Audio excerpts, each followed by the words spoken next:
Hey, did you miss me? I was just here and now I'm already back. I figure, hey, if I'm gonna broadcast, I might as well hit two birds with one stone instead of doing 2 days over 2 days. Welcome to another episode of Pizza Punk. We have the perfect subject for tonight's show. It's very appropriate, and I can't wait to ask my guests who are currently in the backstage digital green room. They can hear me. Give me a thumbs up if you can hear me, guys. I know you can. Yeah, there you go. The question that I ask every guest on Pizza Punk is Pizza Punk. I want them to think about this while I do my little intro.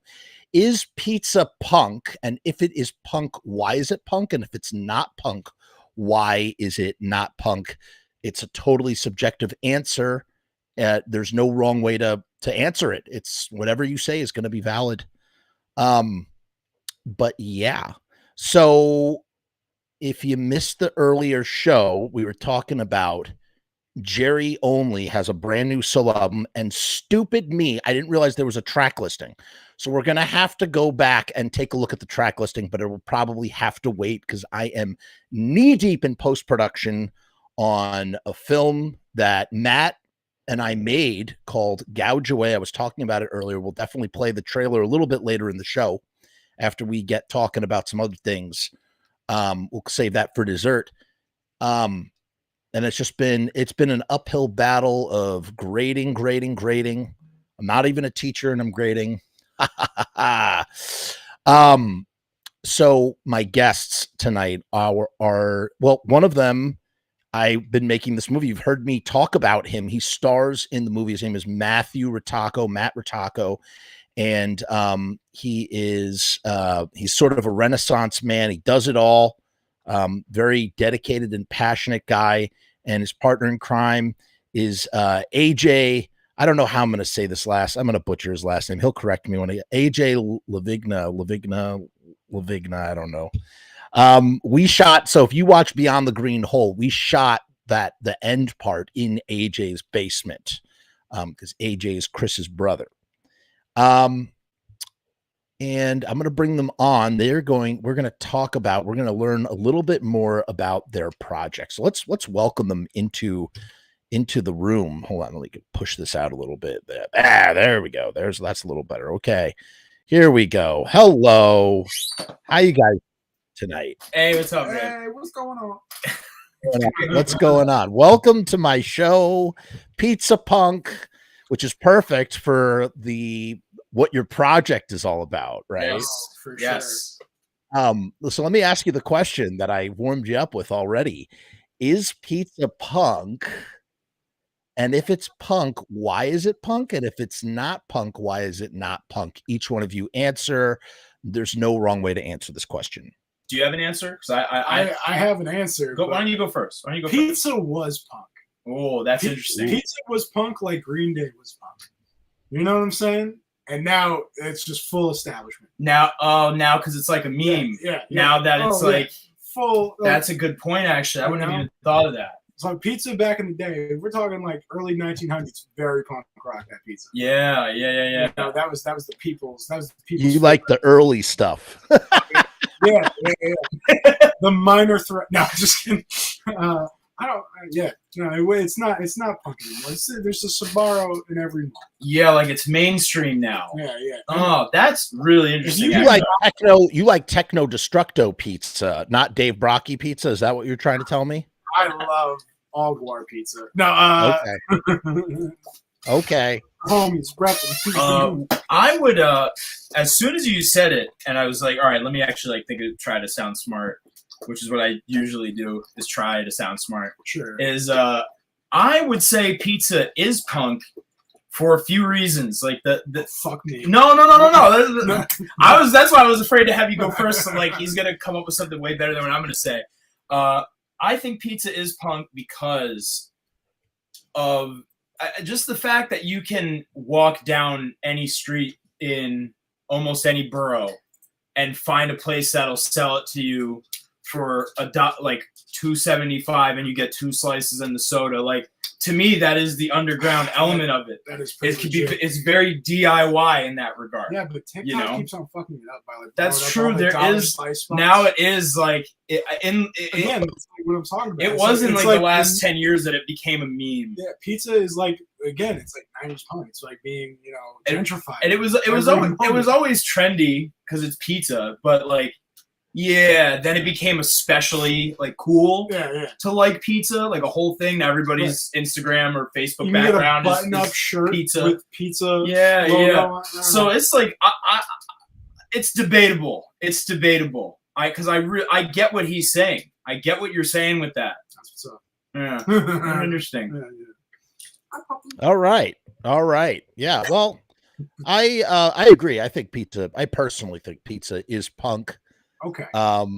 But I've heard so many wonderful answers across the board. It's just an awesome question to hear people answer, and I love it. I really do.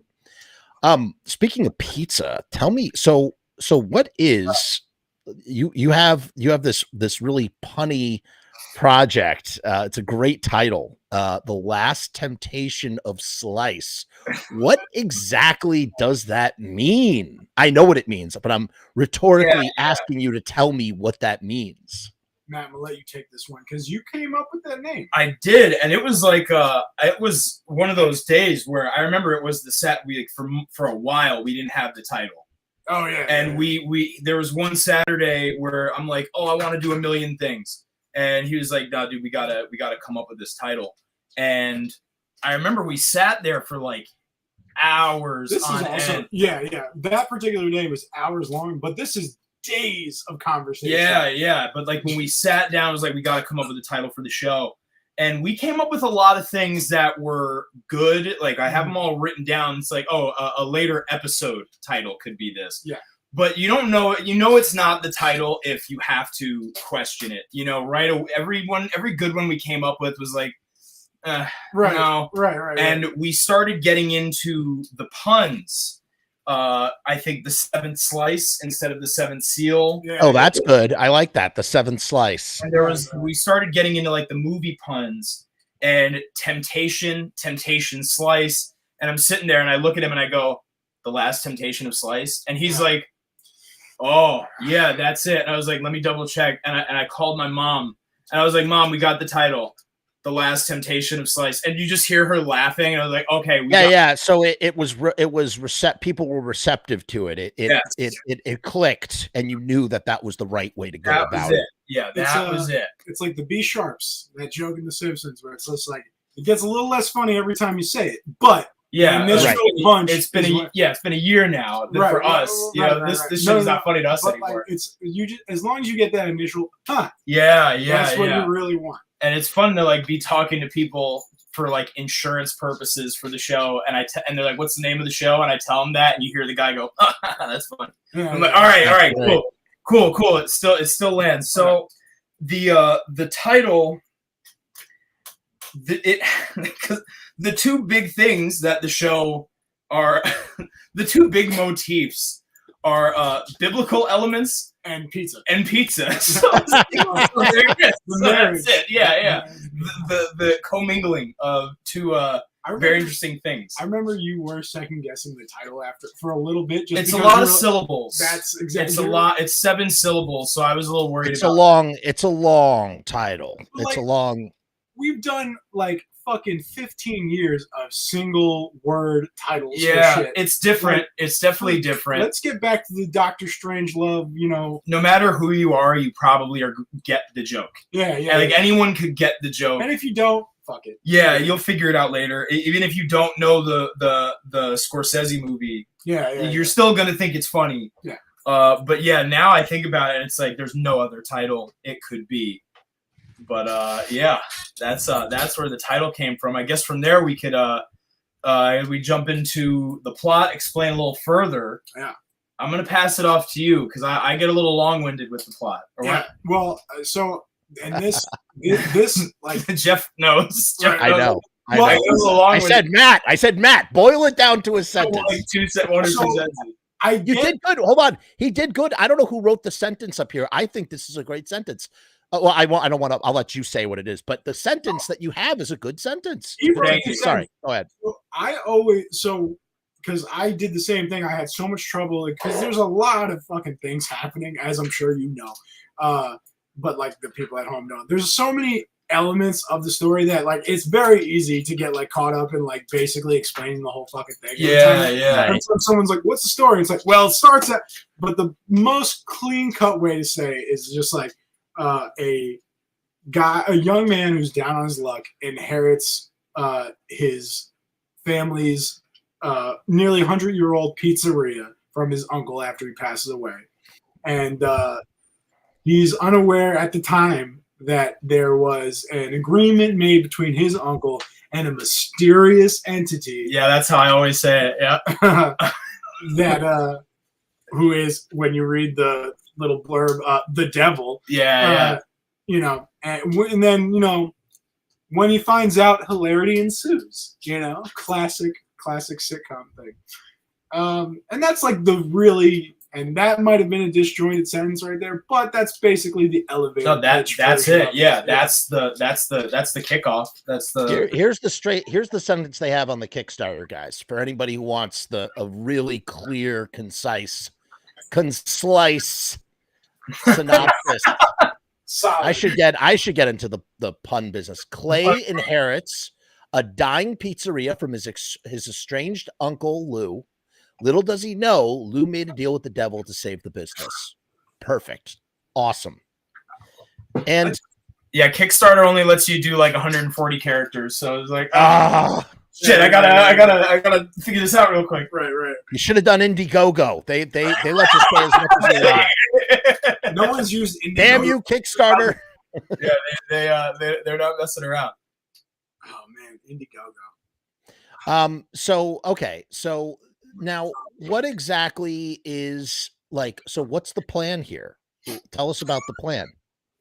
So what we're doing is we have, and congruently too with us making Gouge Away, basically the last 2 years have been us writing this and myself with you making this movie. Like these are the two things that I virtually like the way Gouge Away, it like the story that Gouge Away became really kicked off in our heads of, all right, well, we got to come up with this plot now. That was like late 2020, and it was late 2020 that you had given me the base idea. That was, I think it was September. It was September. It will 2020. be, yeah, it'll be like the Since I 2-year started anniversary. working at the school. Once we shoot, it'll be like the 2-year anniversary.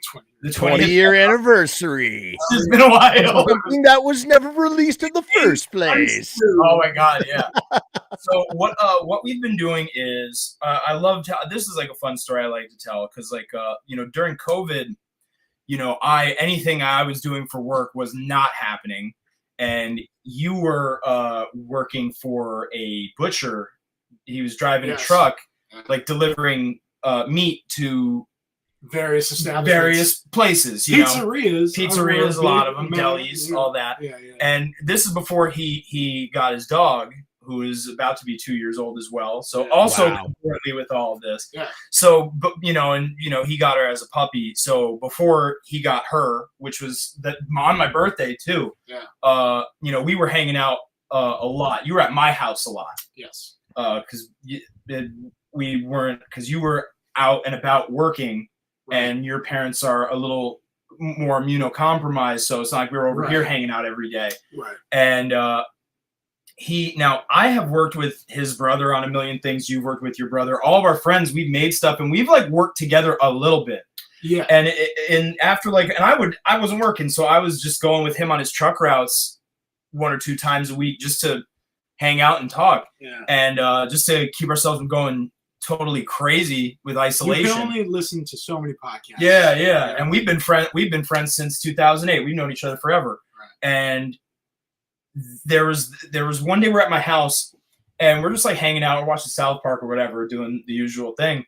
And he looks at me and he goes, "Now, Matt, you and my brother have made like a million things. And I've made stuff with my brother. And you and all our boys, like we've all made stuff. When are you and I gonna sit down and collaborate. Right. And I look at him and I say what I would say to anyone in that. What do you got? Yeah. I looked at him and I was like, "What do you have in mind?" And he gave me he told me what his initial idea was. And we were off to the races like immediately. Yeah. Because by November we had the first draft done. Yeah. And I don't even know if I fully told you this part of it. Like I had this idea for a while, which admittedly the initial nugget isn't a brilliant idea. It's evolved. What's the initial nugget? I was just a huge fan of the show Alf growing up. And I was just like, I want to make Alf, but not an alien, something else. Essentially. Another little fuzzy guy. Straightforward, and like one of the first times when I was doing it, like mostly on my own, like trying to develop the idea, it was like a haunted apartment, and like it was like a former washed up rapper moves into like this shitty apartment. It was a rapper first. That's right. That's right. That wasn't even what we wrote. Yeah. So by the time we wrote it, it was completely different. Yeah. Well, I gave up on all of that, but like it was so. It's the initial concept where it started was so weird and dumb, and like, but I still liked the general idea. And now it's so far away from that. Oh yeah, it's completely different. It's almost insane to think that it started from like this idea. There's plenty of holdovers, but everything. Sure. I mean, just like any writing process, that first draft is. If it's not at least a little bit different than what you end up shooting, then that means you just pulled something out of thin air and we're like, oh well, screw it, let's just do it. Right. But no, like we really sat and perfected it. We sat down for a couple months, wrote a whole first draft, and as you both know, once I'm kind of like tunnel vision on something, it's really hard to get me out of it. And but there was one day I come over and he was like, hey, we were at the dog park. Yes. Yeah. The original idea that we wrote was two guys who were in a band moving into an apartment that was haunted by a demon. Yes. But the demon was like chill on an Alf level. Like he wasn't doing anything evil. He just likes living in this apartment and needs to keep up appearances. Right. And we wrote like a whole 30 pages pilot episode of that. Yeah. And, a couple months later we're at the dog park and he's like, hey, so this is such a generic idea. We got to rewrite this whole thing. And I was like, no, dude, we just wrote it. Yeah, and then, but thank God we did. Thank God we did. So yeah, because like it was, again, just because all Alf is a generic family comedy, like sitcom. And when I say generic, that family could not have been more fucking generic on that show. Yeah. With this, like, and no disrespect to Alf. Oh, like, no. Yeah. I still No love it. Don't disrespect to get me Alf. wrong. But like with this, he did the best he could. Right. Exactly. Yeah. with what beer and cats he could eat. Right. So with just like there's a zany puppet character and like just a generic family. So like, basically, what are him and this family gonna get into this week at the house? And then because he was like an alien and everything, they had to like avoid people and stuff like that. And so because we were developing this from like the get-go as like this idea of like, we are writing the pilot for a series we want to make.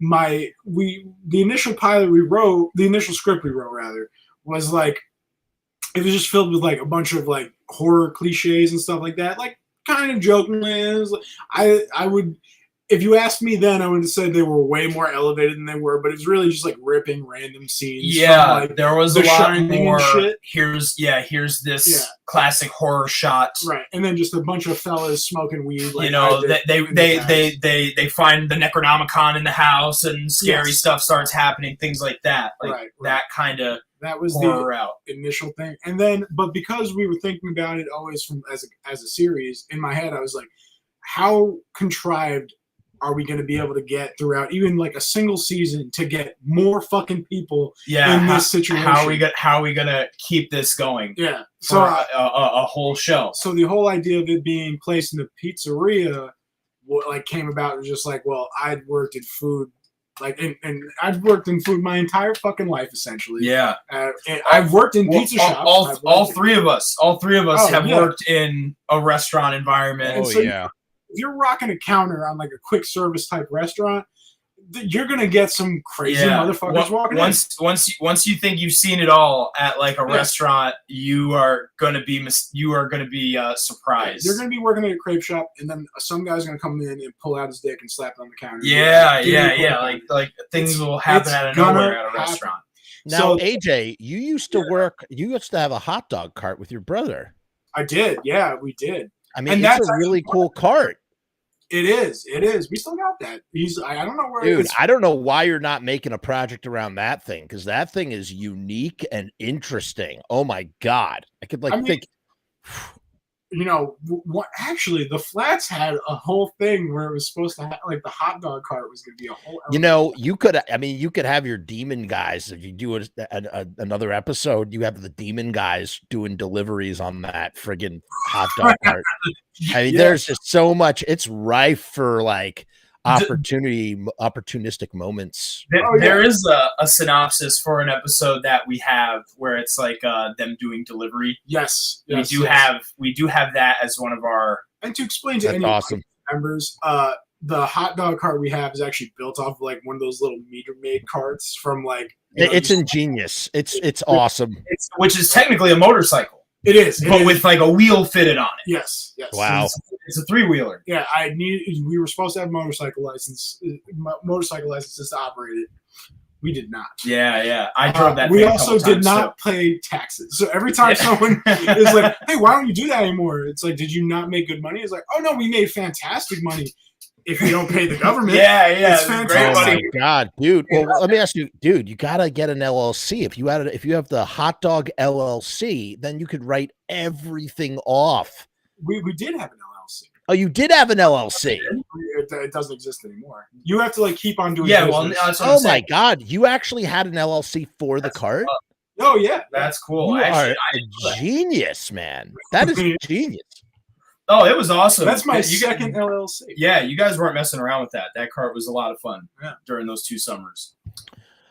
So who is in this thing? It's my understanding that you have there's some interesting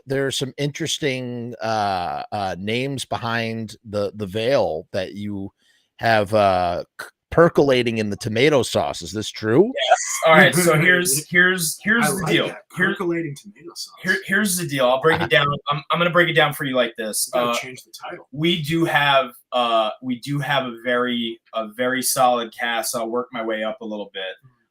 There's a production company that I started working for last year in October, and one of the actors I'm directing like commercials for this company. And where we get clients, they're like, "Oh, make here, we want an ad campaign. Make a bunch of ads." And the first day I was directing ads for them, the actor that was there, his name is Reed Rosenberg, and I was in one of the ads with him before I started directing for them. And he is playing Clay. He's a very talented guy. The other main character, Bart, who is Clay's best friend, is someone that I didn't know, but I found him through my own talent agent. Which that's what's up. Yeah, so it's still connected. Getting to tell him that on the Zoom meeting I had with him, I was like, "Oh, dude, Marianne's my agent," and he was like, "What?" So someone through the family there. My cousin is going to be in it. My cousin Jessica, who's very talented, very funny. It's not a big role, but it's she is overqualified for the role she has, and it's right in the beginning. Almost anyone. The other two not main characters. One of them is, one of them isn't. I met in March on another shoot for like a web series I was doing, and then I'm in it. I'm going to be in it. Who are you gonna play? I'm playing a very mysterious and very spooky figure. Very mysterious. The devil. The role I was born to play, as my mom would put it. And there's even a fun little twist on that too. Yeah, there's a few surprises. Nice.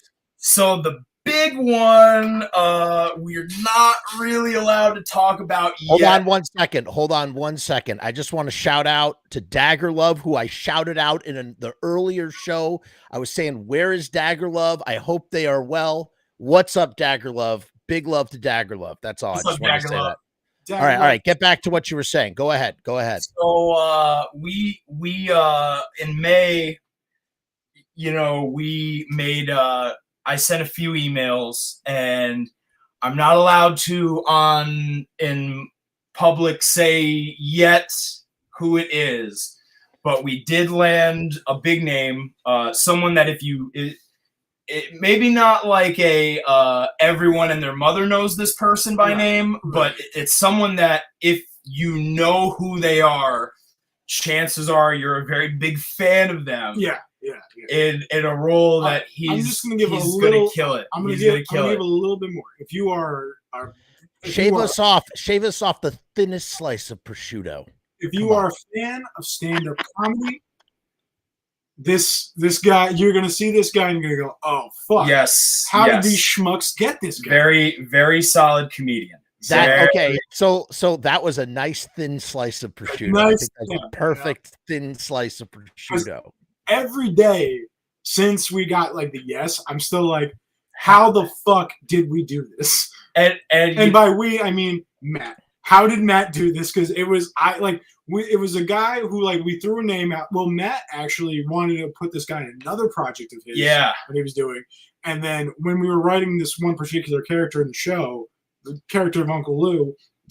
So the original owner of the pizzeria. When we were writing him, it was initially our idea was like, oh, we're going to cast Matt's dad. It's named after your dad. Yes. Yeah. My dad is Lou. And so there you go. wanted this comedian to play your dad in another project. Yeah. And I think it was either you or I said, like, wouldn't it be funny if we got this guy to play this character? Wait, let me all who's right. based on your dad? Yeah, in another show that I was making a few years ago, I wanted to reach out to this guy to get him to play my dad in a scene. And while we were writing Last Temptation, when we thought of the Lou character, we threw a few of our parents' names in there. We got a few family member names in there. I remember, us talking about it, and the way we were writing it, and he knows my dad very well.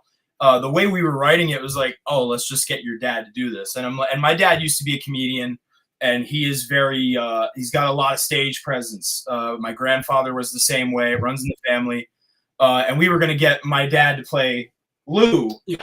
And then one day he goes, oh, Matt, wouldn't it be funny if we got blah, blah, blah? Because you wanted to cast him years ago. And I'm looking at him. I'm sitting right here at this computer. He's over there working on the puppets. And he says that. And he's like, oh, dude, wouldn't that be hilarious? And I'm like, yeah, that would be hilarious.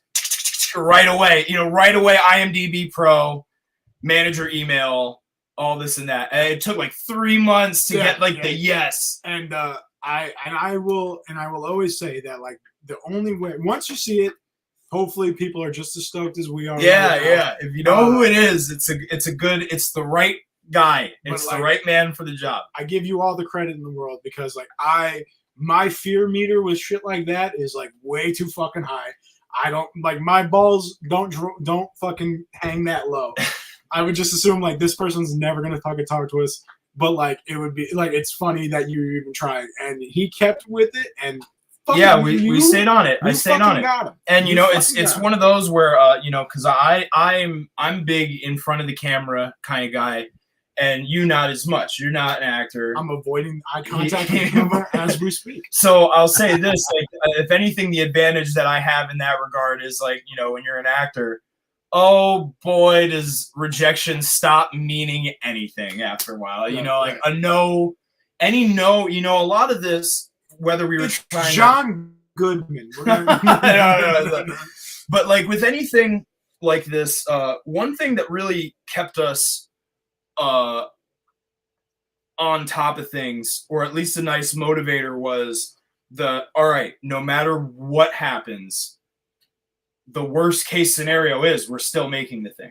Yeah. If we don't get funding from this person, doesn't matter, we're still making the thing. We got the script through one of our connections to an actual big producer. Right. If we never hear back from them, doesn't matter, we're still making the thing. If this guy said no, doesn't matter, we're still making the thing. Like there's no. If the Kickstarter doesn't even pass, which it will, but if it doesn't, even if it didn't, we're still gonna make the thing. Yeah, like we're just gonna be in debt. We didn't. And that's okay. Yeah, I guess.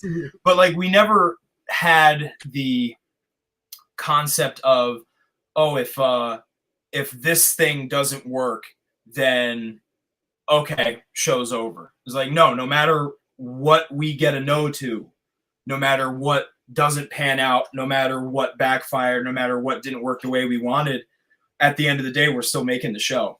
Like nothing is going to stop me and him from doing that. Yeah. So that was the big, once like we kind of harnessed that mentality, there was really no turning back from it. No one could tell us anything outside of advice, which we want to hear. We want to hear for a long time of sending the script out, and like once we get a bunch of coverage or this person or that person reading it and getting back to us, it was the okay, now it's time to think about it. Are we gonna, what do they call it? Kill your darling? Yeah. Like, okay, what's a joke that we love that everybody is really not enjoying? All right, it's out of there. Yeah. Or what are people saying that we just are like, no, we're sticking to our guns, we're keeping it in there? Or what's the same problem that everybody's bringing up? Like, what's an issue that's not, because we're writing it, we wrote it together from day one, so we know where certain things are going to go, because it's all up here.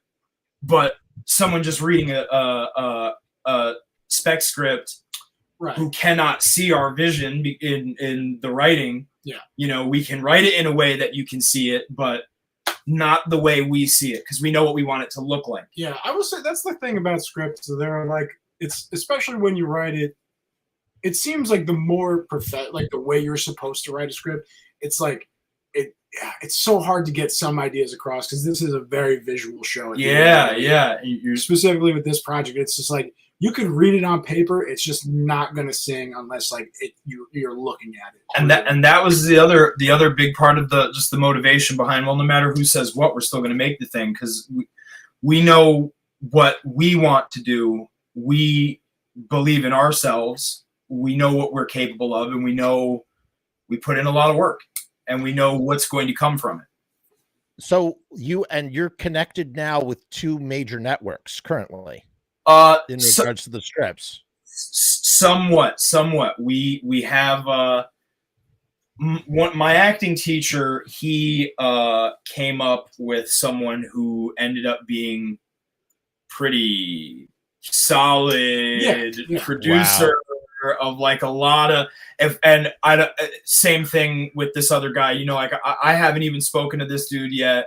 So I don't want to start putting words in anyone's mouth. I don't want to disrespect anybody. Like, and there's no guarantees. I might never hear from this guy. It could be 10 years before we hear from this guy. Right. So, but we have the script in a really solid person's inbox. Mm-hmm. And if I were to start naming the shows that they are behind, after my jaw would drop down.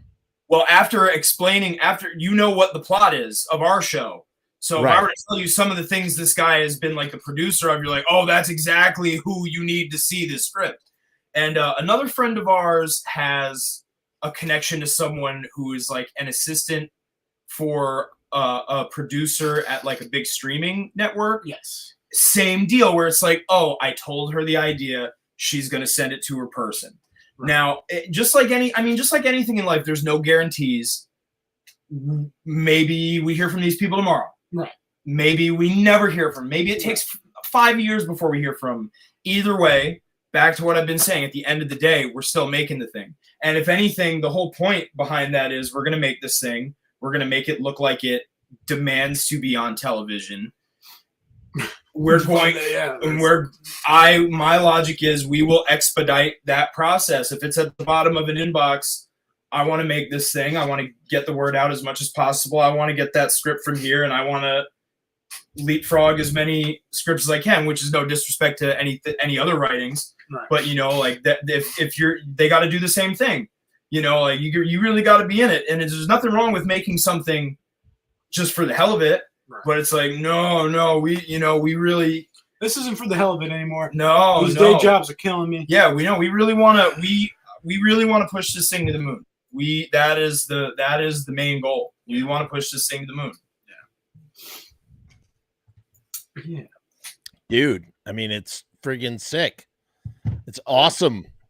We got Archduke Ramon in the comments. Archduke, how are you tonight?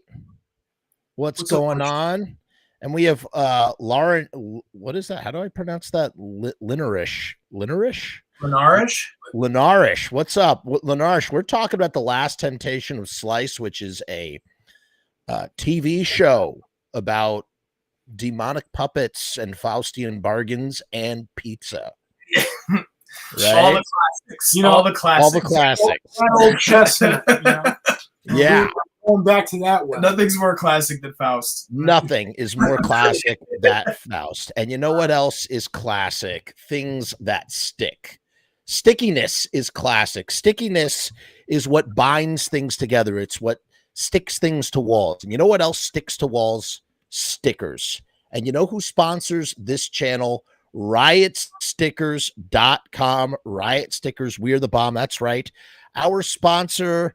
This channel is powered by Riot Stickers. They sent us a bunch of stickers. Riot Stickers printed this wonderful banner that you see behind me right there.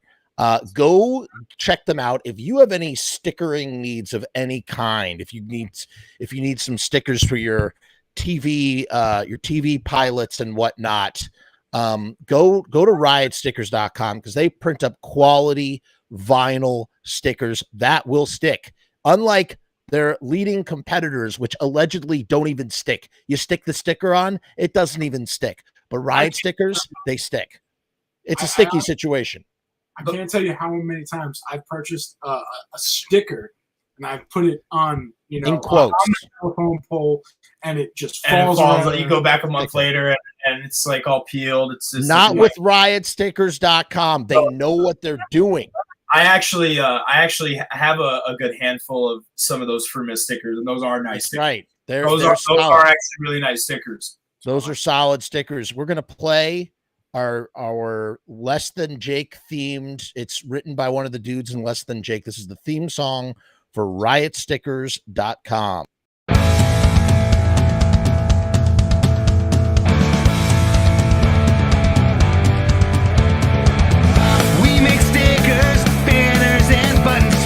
Posters and promo cards, there's nothing we can't print for you. From stage backdrops to bass drum heads, we can print on shirts, we can print on hats, we can print on pants. Cheap prices and high quality, quick turnaround times and free shipping. We also offer free artwork support, great customer service, and so much more.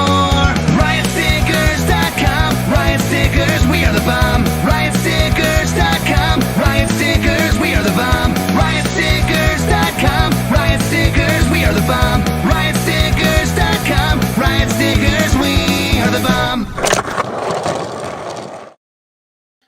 That's right, folks. Whoa! What a fun little prank. They ran out of the room. Okay, shows up. Ah! Perfect. Why didn't you do this at like the first beginning of you should have started the show out with this. This is amazing. I wasn't sure when the ad was going to be, and I was like, oh, get him. Yeah, that was genius. Genius move. I was like, oh, we got to get back. Love it. The ad's over. I thought you guys were gonna be like, hey, what if we come back and what if the ad finishes and we're just not there? And I thought that was kind of funny. That would have been funny too. All right, so let me talk to the characters now. You guys have done a lot of talking. I want to talk to the characters. No. Yes. No. I want to talk to both of these guys. You guys have had enough airtime. Let's hear from let's hear from your castmates, the stars of the show. Okay, the fellow that's with Matt. What is your name? See, I'm not the best puppeteer is the problem. Oh, yeah. You do suck at it. Matt, be quiet. I'm trying to hear your fellow constituent speak. Hey, how you doing, everybody? This is Marcus. Marcus, what's up? Oh, no, that's not my name. That's not my name. What'd you say? We called you Marcus. B-A-S. Marbus? No T. There's no T. Marbass. Look at that face he's making at me. No, you got to say it again. I can't understand what you're saying because you're talking like this. Go do it again. That's how he talks. Sorry, I didn't mean to make fun of how you speak. Marbus, how do you say your name? Mar, like Mars bar. Yeah. And then bus. Like you Marbus. Marbus, what an interesting name. How did that come about? How did you get that name, Marbus? I mean, how did you get your name, Jeffrey? My parents named me. Did your parents name you? Hold on, let me fix my eyelid real quick. What's Marbus, don't go falling apart on me like while you're on the air, man. I mean, what the hell? What's your problem? Dang, that's been All right, I'm going to ask you a personal question, Marbus. Do you got a dick? Oh, big one. Yeah, it's a big one. I mean, Let's see it. Show us your Jeff. I don't think it's that kind of show. expose your genitals to me right now. Come on, let's see what you're working with. I don't think What's he's the got matter? anything Don't got any balls? Sexual. Okay. Oh, is this belt coming out? Sorry, Yeah, I but- didn't. Oh man. What Let's happened? get the ball back. Oh no! All right, let's put him to bed. Let's see. I want to meet the other guy. Where's the other? What's the name of the other guy? The other one is Pazuzu. Pazuzu. Yeah. Classic. I once ate dinner with Pazuzu at the Macabre Fair Film Festival. Pazuzu from The Exorcist. Like the woman that's Yes. Yeah. Eileen. Cool. Yes. She was sitting on my right side, and then on my left side was Bud. No, what the hell is the guy? But Big Boy. Who's the zombie from Land of the Dead? No, from Land of the Dead. Land of the Dead. Yeah, black guy. Eugene something is his name, but he plays Big Daddy. Big Daddy. Yeah. It was me, Big Daddy, and Pazuzu, and it was Pazuzu's birthday. That's what's up. That's what's up. Wait, where's your other friend? AJ, where's your guy? My guy. I want to talk to him. He had to go stab Oh, people. come on. What a camera shy dude. He is. He is. That's a bummer, man. I really wanted to meet him. And the two of them. Well, if you watch the show when it comes out, gotta watch Well, the show. make the show already so I can watch it. And the two of them were not as much with Marbus, but Pazuzu was very different in the original script. Like both of them were in the first draft. Yeah. Pazuzu was very different character. Marbus was pretty much the same, but just a different side of things. Right. Just way more sexually assaulting. So the purple one, Pazuzu, in the original script, he was the Alf type, where he was going to be a little more of hey, what's up, guy? Like the Hawaiian shirt, all that. And Marbus was going to be we can talk about what that plot was. Oh yeah, Marbus was going to be like the regional manager. That like the original plot was the two guys move in, and Pazuzu's like, listen, I really like this apartment. My regional manager's coming. We just need to pretend that I'm possessing the two of you. Like the classic, the boss comes for dinner, and you gotta dupe the boss. Like that was the bit. It was like a Three's Company kind of bit. Yeah, and then now Pazuzu's character is a little more childlike, not childish, but childlike, like very innocent. Yeah. Marbus from Jump. So what's Marbus's name? Like, what was the inspiration for Marbus's name? Well, we started with Pazuzu because there is like the name recognition, I guess you could say, behind it. Well, so here's the thing. Pazuzu, I was probably just like really high and on like a Wikipedia like rabbit hole with like The Exorcist one night, and I like because I'd never seen Exorcist 2, which is where they like reveal Pazuzu's name. Because in the first one, Reagan says, but what about the name Marbus? What's up with Marbus? That was just we started doing research. So when I found out Pazuzu's name, I was like, that's adorable. Why would they ever call it Demon Pazuzu? What a cute name. Yeah. And then like Pazuzu's actual Exactly.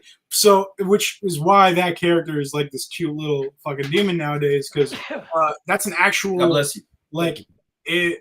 I don't know, like in demon history, it's an actual demon. Yeah, we were looking up other demons, and Marbus is one of them.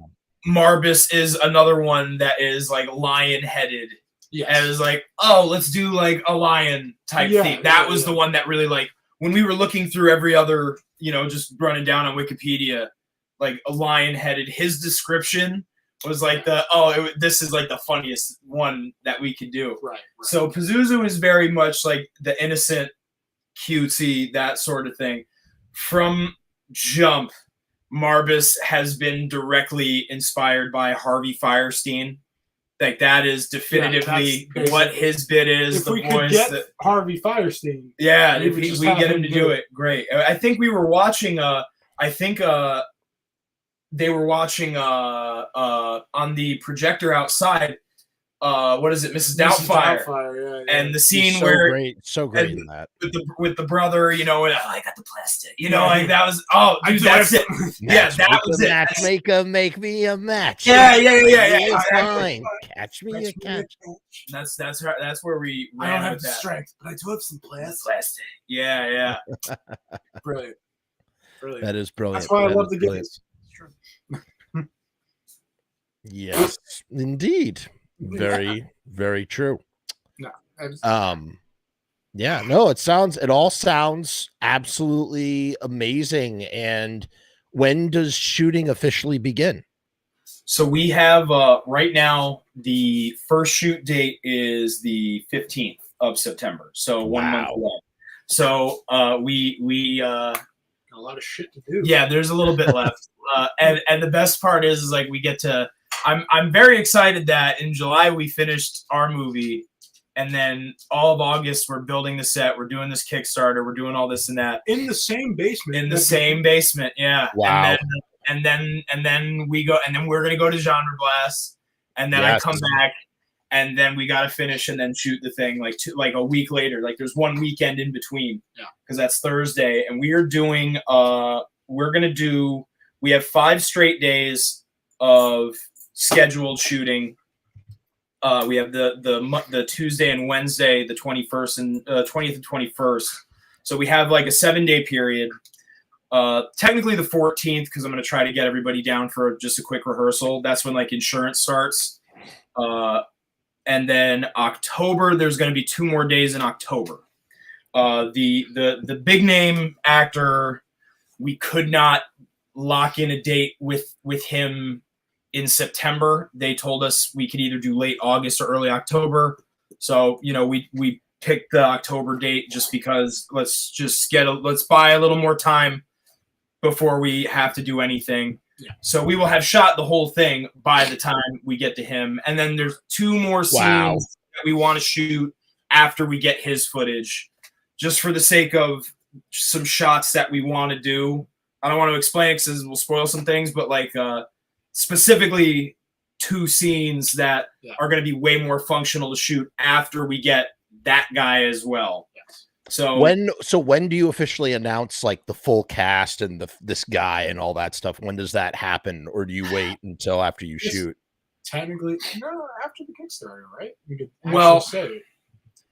I need to once I have some things in writing with a few remaining people, okay, and then they can't get out of it. I mean, honestly, we're so close. It's now less than a month, so it's gonna a couple weeks. It's literally it's gonna be tomorrow. You know what I mean? Like it's the way time flies right now, and we've just been every day we've managed to accomplish another crazy big task. Like today was I haven't paid for it yet, but we locked in insurance because we have this guy in it. It's got to be SAG production, so we're doing insurance. Oh, SAG! Yeah.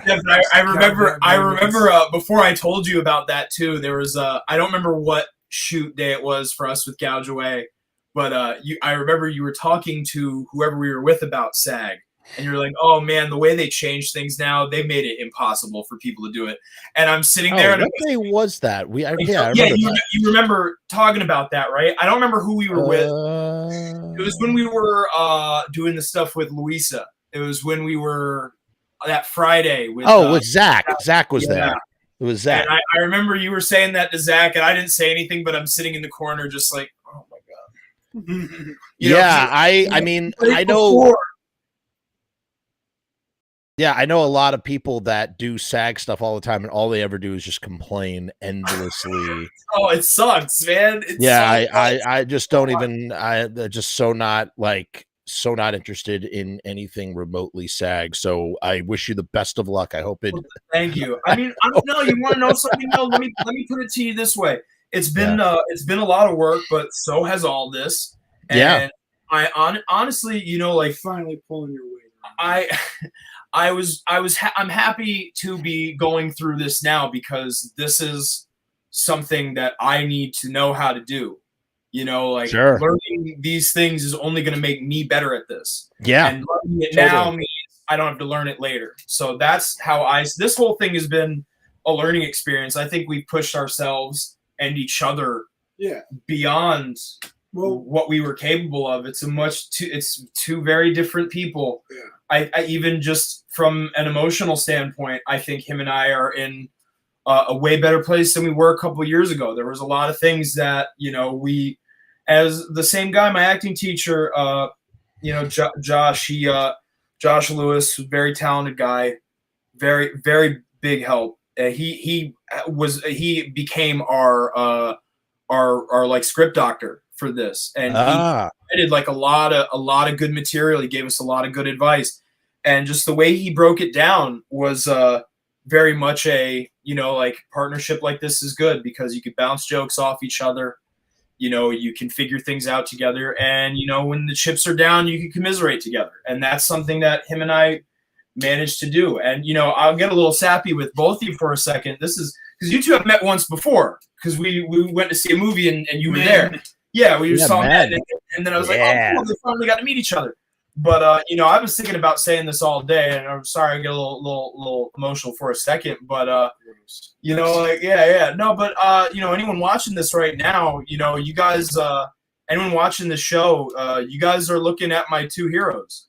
Where I was, where I was emotionally, he knew a little more about this than I had explained to you at the time, Jeff.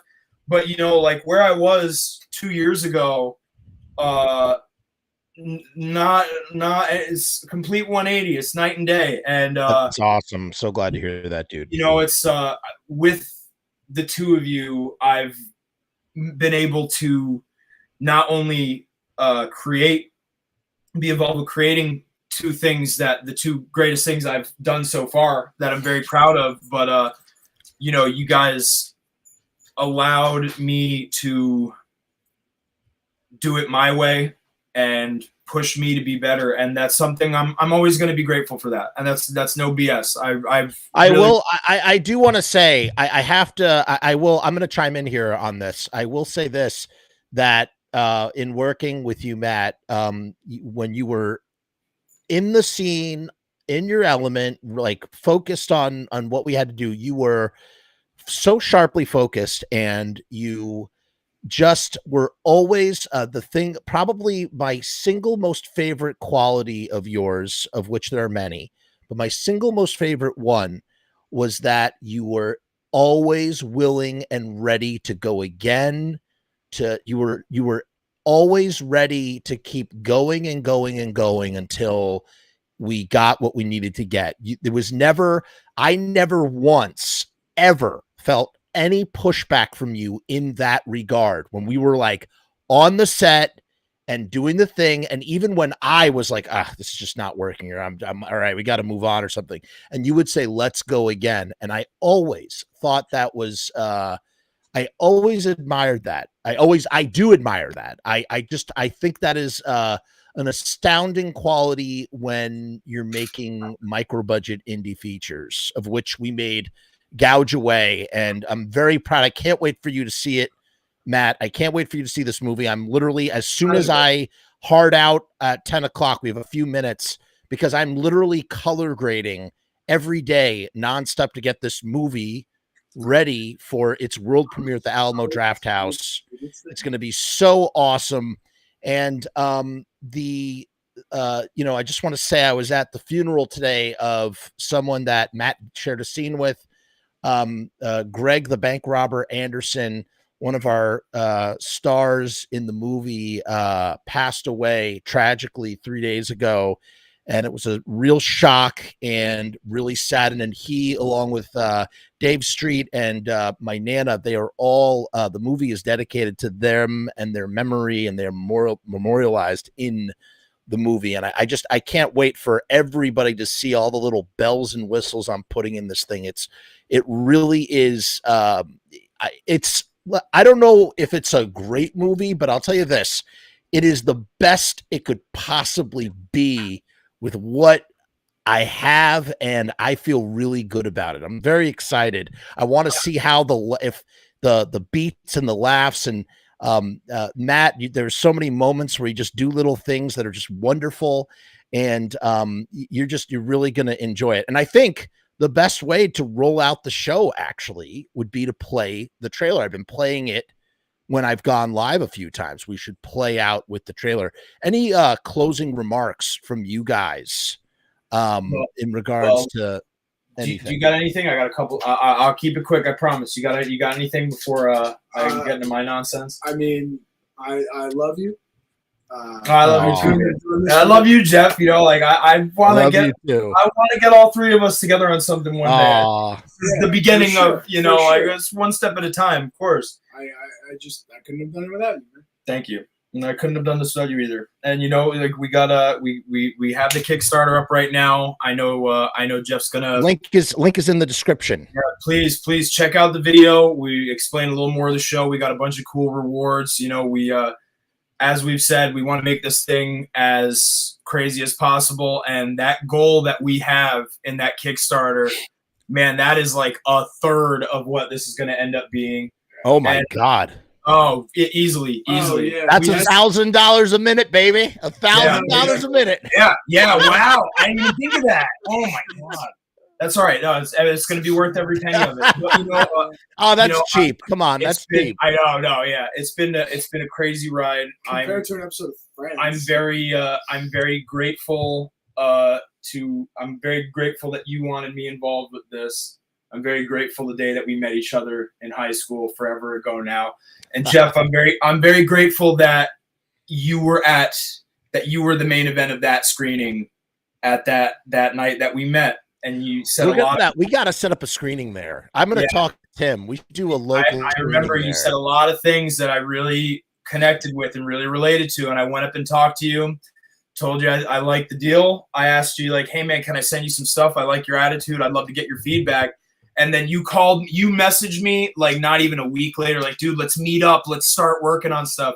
And I'm very, what I've seen of Gouge Away so far, I'm very proud of. Very grateful. I got nominated for like best leading actor in like a feature. Congratulations. Thank you, Jeff. And you got nominated for best director and best editing, and you deserve those nominations, man. Because you guys can talk about me working hard. I've sat here and watched you guys bust your ass, and I'm a hard person to keep up with, and I can be difficult to work with. And you guys never gave up on me, and I've watched you push yourself to a whole nother level. And with you, Jeff, I've gotten to make something. I got to be a part of I got to make your second movie. We got to make a movie together, and I'm dude. After all, it's been a couple of years coming with you and I with this, and I'm just so grateful. It's been a hell of a ride, man. I'm real excited. September. It's gonna be a very interesting September. To say the you're least. Gonna love seeing this thing on the big screen. And I just want to thank Matt and AJ for coming on. And I wish you guys the best of luck with the project and everything. And I hope everything goes according to plan. And, you know, just keep on grinding. You're gonna make it either which way. It's gonna get made, you know, by hook or by crook. You just got to keep going out there and doing your thing. And with that, let's just wait around, guys, for 1 second. let's that shit. close out. We're going to close out with the trailer for Gouge Away, world premiere at the Alamo Draft House, the Genre Blast Film Festival, Winchester, Virginia. And as we always say, peace and hair grease. And let's play it away. Will you do some yoga poses for me? I know you'll do a yoga pose for your Uncle Elmo, right, Anthony? My friend Stanley. He's missing. Texts, emails, smoke signals, no answer. I'm just worried. Give me his info and I'll see what I can do. No promises. You know, sometimes it's just really hard to play the cards that life deals you. Eehee. I'm not in the mood to talk about music right now. Oh, not Michael Jackson. Eehee, the gas. There's cartridges and gas works that comes to go with it. Joe, put that away. You shitty little asshole. Who the fuck do you think you are? Tony the Stamper is back and bloodthirsty for territory. You call that a fucking play? You're gonna whiff you, motherfucker. You never came back here. There will be blood.